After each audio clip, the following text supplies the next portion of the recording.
Thomas Parkinson. Thomas F. Parkinson, 1920–1992, professor of English at the University of California, Berkeley, was a poet in his own right, an expert on the poetry of W.B. Yeats, and one of the first academic authorities to write about the beat poets and novelists of San Francisco in the 1950s and 1960s. A deeply thoughtful man of great integrity, he was a quiet political activist for much of his life, and survived a murder attempt in 1961 by a deranged former student who sought to get someone who was associated with communism. Though Parkinson survived being shot in the face and bore the scars of the assault for the rest of his life, the teaching assistant who was with him at the time was killed. Thomas Parkinson died of an apparent heart attack in 1992, at age 72, after a long illness. Early life and influences. Parkinson's early life was affected by the Great Depression and the Second World War. Growing up in San Francisco, as the son of a master plumber union leader who was blacklisted during the general strike of the late 1930s, Parkinson developed a respect for labor and a sensitivity to social injustice. He attended Lowell High School and some junior college, where he was inspired by gifted teachers. When WW2 began, Parkinson enlisted in the Army, but was eventually discharged because he was too tall. In the years that followed, Parkinson worked a motley series of jobs as an insurance agent, a ship's outfitter, and a lumberjack. And he continued to read widely and deeply.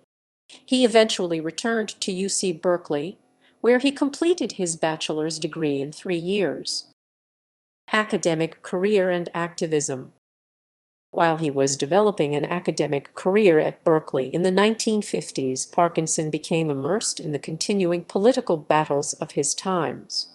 He was one of the founders of KFA Radio Berkeley when it was a free-form West Coast anarchist collective. A tireless supporter of students both inside and outside the classroom, Parkinson made a number of public statements about paltry funding for student scholarships, including those for women students. An article he published in the campus newspaper, the Daily Californian, sparked the murder attempt by a former student who claimed to have been commanded by God. Parkinson was severely injured in the attack. Several of his vertebrae were fused and his face permanently damaged, and the teaching assistant, who was with him at the time, was killed.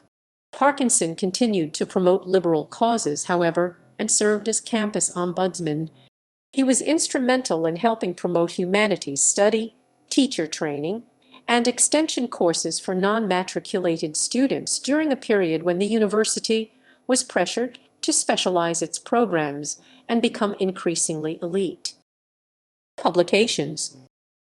During this period, Parkinson's academic career began to flourish as he published 2 critical works, W.B. Yeats' Self-Critic 1961 and W.B. Yeats, The Later Poetry 1964, which established him as an authority on the Anglo-Irish poet.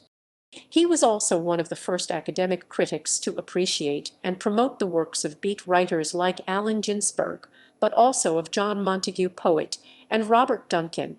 He published his casebook on the beats in 1961. He became part of the circle of writers, including Lawrence Ferlinghetti, that helped evolve the San Francisco literary culture of the 1960s and served as a unique voice as both critic and fellow poet. Later volumes on Hart Crane and other poets won him lasting acclaim.